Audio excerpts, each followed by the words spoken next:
Okay, we left off talking about independent and dependent events. So, as a refresher, my kind of like example I gave you for an independent event is when the occurrence of one event does not affect the probability of another event happening, such as if you were to roll a dice and then toss a coin.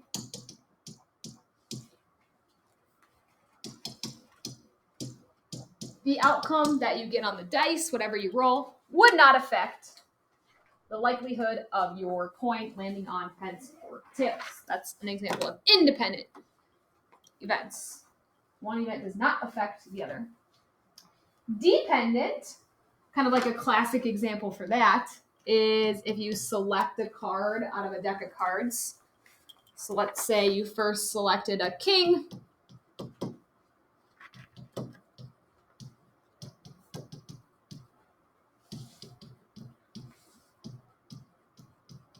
You don't replace it.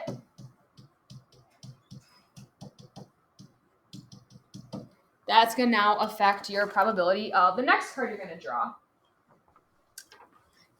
Even if you're asked to then select like, or the likelihood of selecting like a queen or something or an ace, there's one less card in the deck, so that's going to affect my total number of outcomes. So it does affect my probability. That's dependent. Okay, so now we're going to look at some different examples of how we calculate the probability of two events that are dependent and how we calculate the probability of two events that are independent. And it's something called the multiplication rule. So I'm actually going to start with two events that are independent, this second one here. So if I want to find the probability of two events occurring, so we'll just say A and B.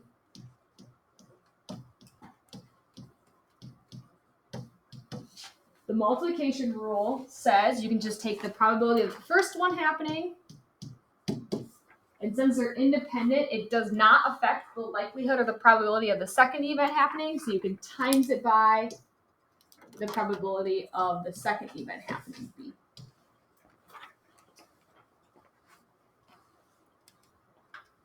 Okay. If they are dependent on each other,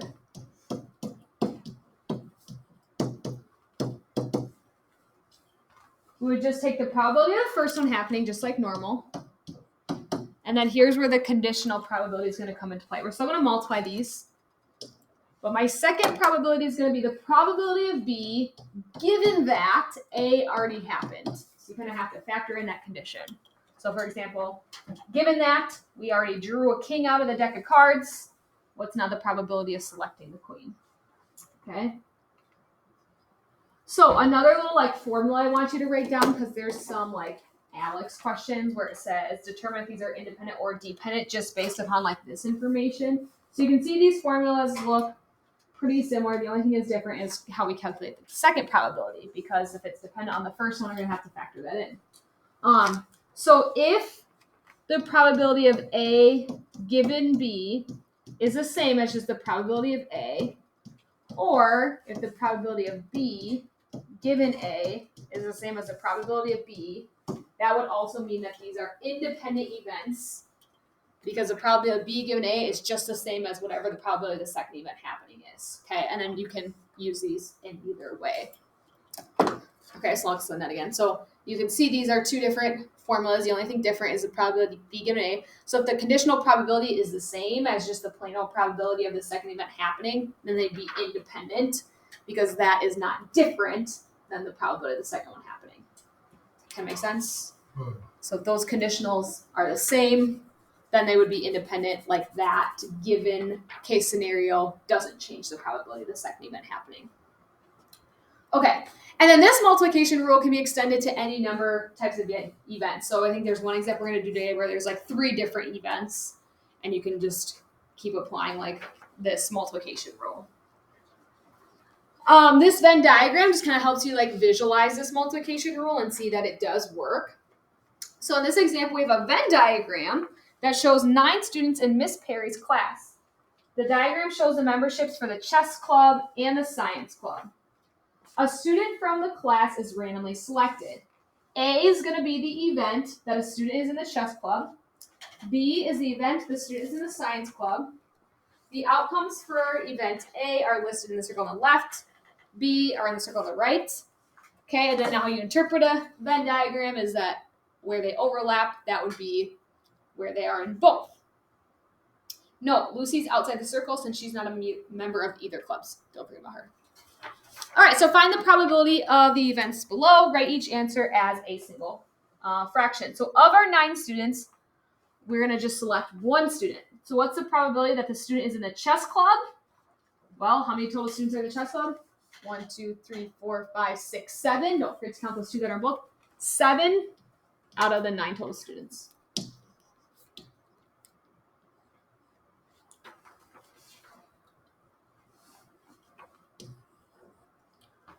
Okay. What's the probability that the student is in the science club? There are 3 ways we could select that out of 9, which reduces to 1/3. Bless you.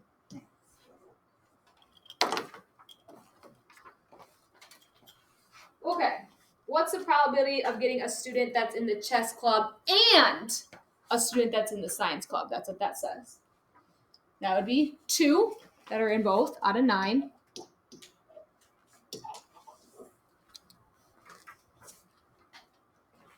Okay, conditional probability. What's the probability of selecting a student that's in the science club given that the student is in the chess club? Okay, so given that the student is in the chess club, that eliminates these options. So now instead of having 9 options, I only have 7. It's given that, that's how I read this, it's given that the student is in the chess club. So I have 7 total possibilities. So how many of these out of these 7 would be in also the science club, which is event B? 2 out of 7.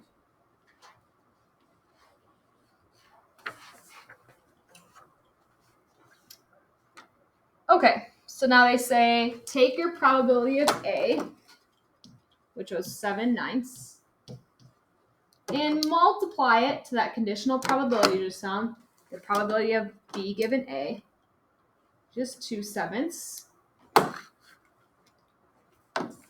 Okay, so when we multiply those fractions, we get 2/9, which is the same as the probability of A and B. So there's kind of like just showing you the multiplication rule from a Venn diagram.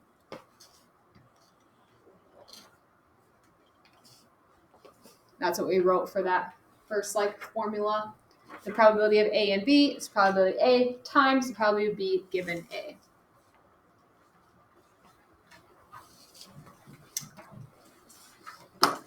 Okay. Oh yeah, I did put one like this in my notes. So here they're just gonna give you different probabilities, and they want you to figure out if they're independent or dependent. So in some cases, we can see if it fits one of these formulas, is the probability of A and B equal to the probability of A times the probability of B, or do I have to factor in this conditional probability? Or you can use these formulas. If the conditional probability is the same as the probability of the event happening, then it's going to be independent, okay? Because even if you factor in that condition, it's just the same as that event happening alone. So you kind of have to decide which one fits each case scenario. And then we'll try actual contextual independent, dependent. So for A here, I see I'm given the conditional probability of the probability of A happening given that B already happened. What's the probability of A happening given that B already happens? If that's just the same, which that's what we're going to check, as the probability of A happening, that means those are independent event and that condition doesn't affect the probability of A happening. Does that make sense? Okay. So the conditional probability of A happening, given that B already happened, is 1/3. And just the straight up probability of A happening is 1/3. So since those are the same, that would be independent. If they're not the same, that'd be dependent, because that means that given condition is going to affect the probability of the second one happening. Okay, B is similar. So here I'm not given like the probability of both happening. I'm again given like this conditional probability. So is that the same as just the probability of A happening? So it says the probability of A occurring given B has already occurred is 1/4. And the probability of A occurring on its own is 1/7. Those are not equal. So that means that this would be dependent because the conditional probability, you can see, is more likely. So it depends on what happens for event B. All right, C is a little different. This time I'm not given a probability. So this one's straight up just asking me basically like the multiplication rule. Is the probability of A and B happening? Is that just straight up equal to the probability of A times the probability of B, since that's what's given to me? If that holds true, that means it's independent. If that's not true, that means it's dependent, because it's probably going to have to throw in a little conditional probability here.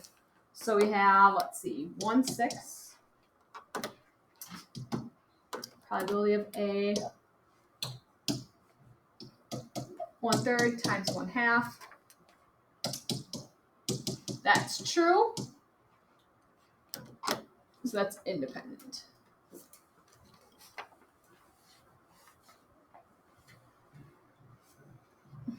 Okay, and then our last one is similar to A and B because I'm given a conditional here.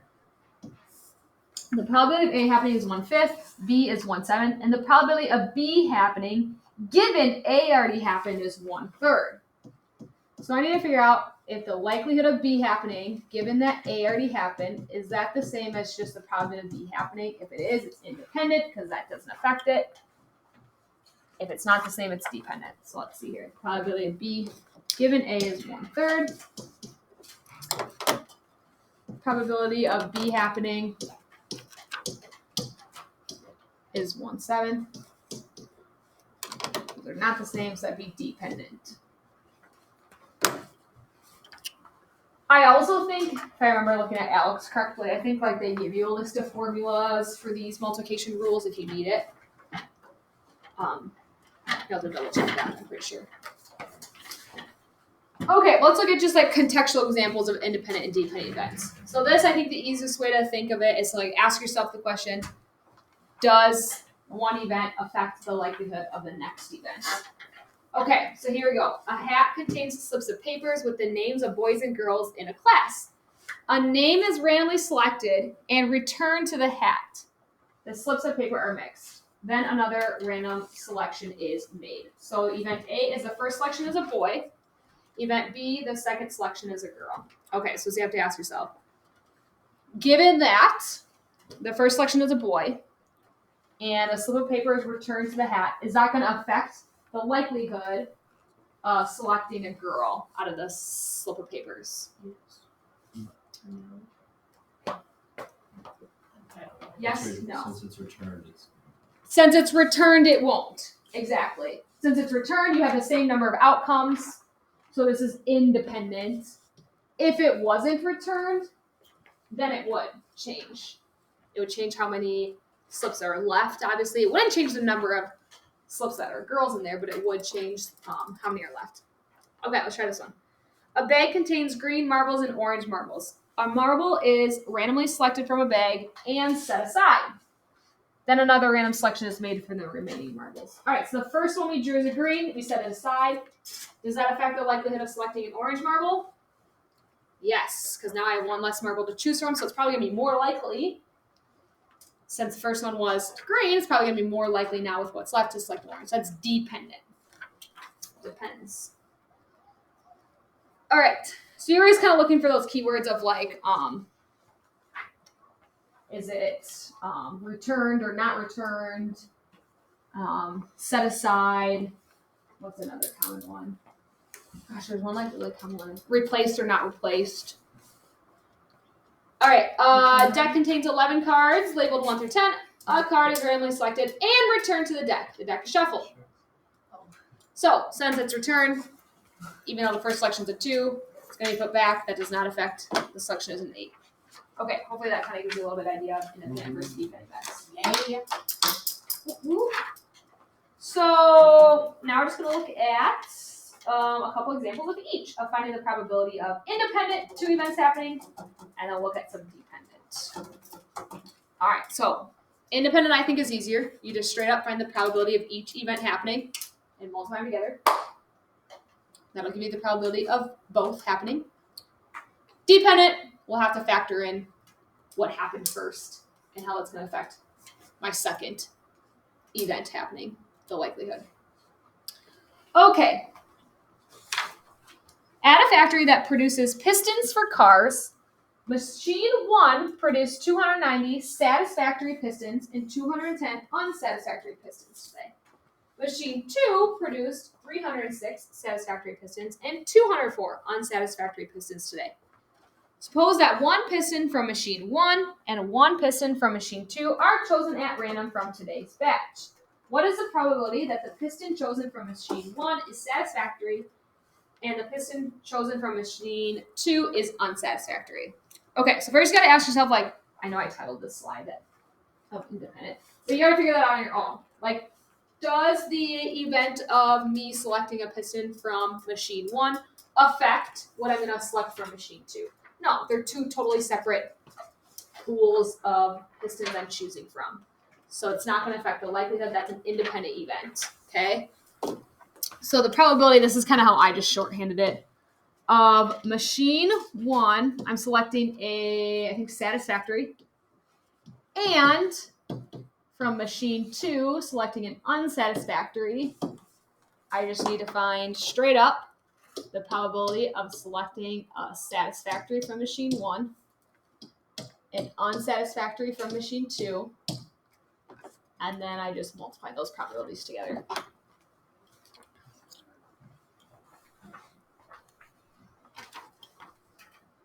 Okay, so machine 1, they produced 290 satisfactory out of a total of 290 plus 10. Oh, sorry, plus 210. So that's 500. So that's the likelihood of selecting a satisfactory from machine 1. Did you finish? Yep, it's in the basket. Perfect, thank you. Thank you. Unsatisfactory from machine 2, there's 204 out of a total of 204 plus 306. So that's 510. Okay, so again, I think usually on these problems, I probably just forgot to put it in here. It'll tell you if they want you to leave it as fractions or as decimals. I think this one was decimals. So this was 0.58 times 0.4 to give us 0.232 would be the probability that both events would occur. That I would select a satisfactory from machine 1 and at the same time select an unsatisfactory piston from machine 2.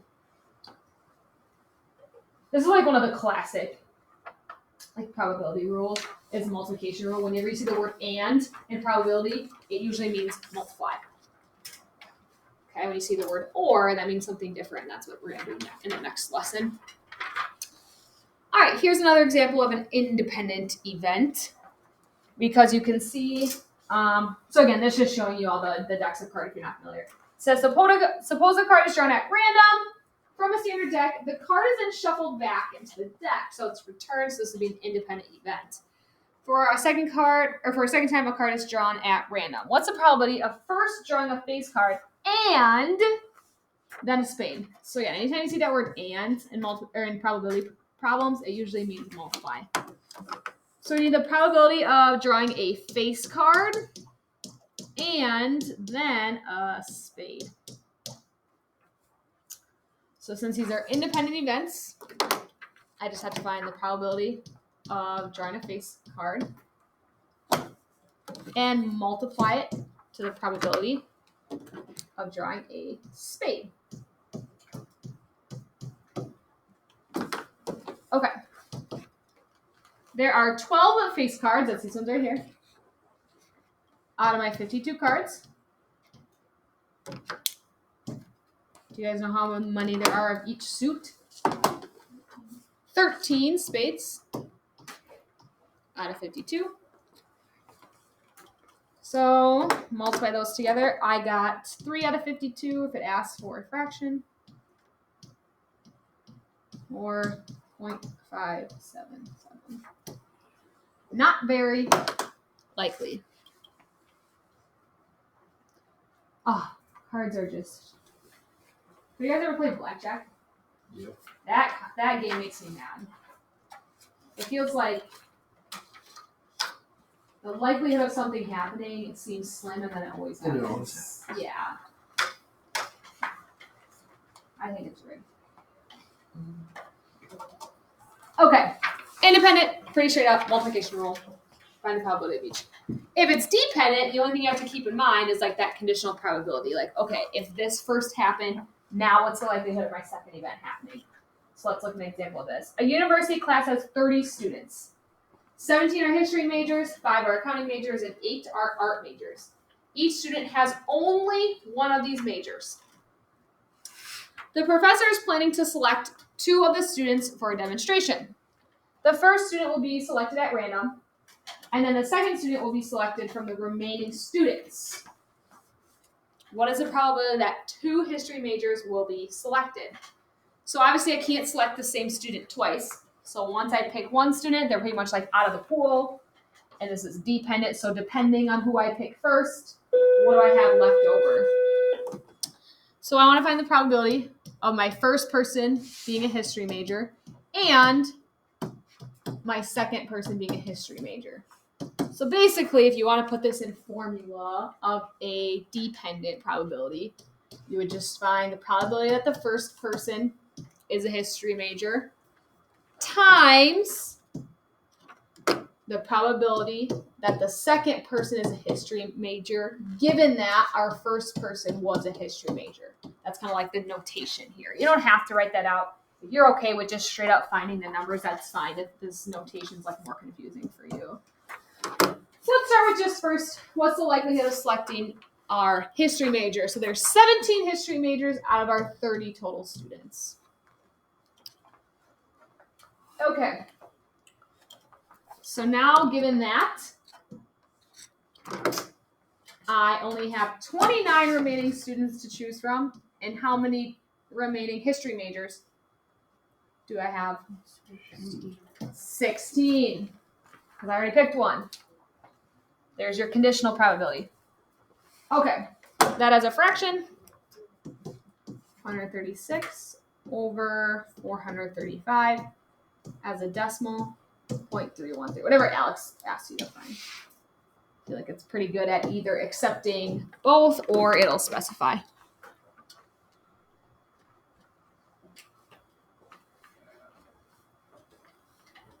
Okay, one more. Probably could have finished this whole packet yesterday, but it seems like a lot for a Monday. An internet research company surveyed 90 online shoppers, each of whom made one purchase today. The company recorded the type of purchase each shopper made. Here's a summary of clothing, office supplies, beauty supplies, toys. 3 shoppers from a survey are selected at random. 1 at each time without replacement. Okay, there's your keyword to telling you that this is a dependent event without replacement. What is the probability that none of the 3 shoppers produced clothing?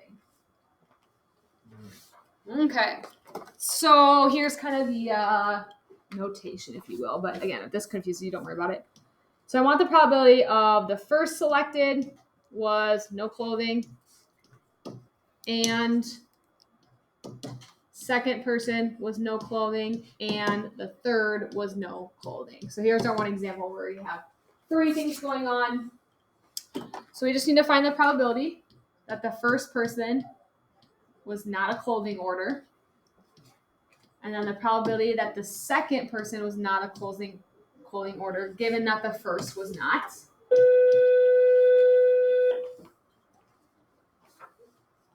Okay, because we're doing it without replacement. That tells us dependent.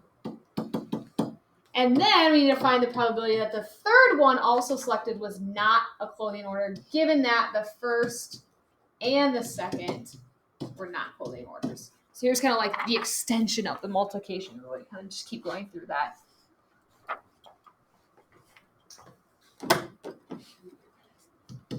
Okay, so we had 90 total online shoppers. So how many of these 90s were not clothing orders? So you gotta total up these ones. I think I did this wrong actually. Is it 62? Yeah. Okay, I did it right. I just drew my arrow wrong. Okay, 62.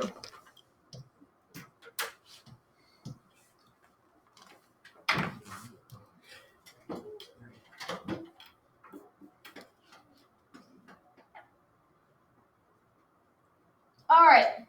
So given that condition happening, I'm left with 89 total online shoppers. Only 61 left that were not clothing orders for the second. For the third, I'm down to 88 total online shoppers to choose from. This is without replacement, so we're losing one each time. And only 60 that are not clothing orders. As a fraction, I got this number. I think this one they asked as it does. Oh yeah, it does say round your final answer to 3 decimal places. Okay. So I got 0.322.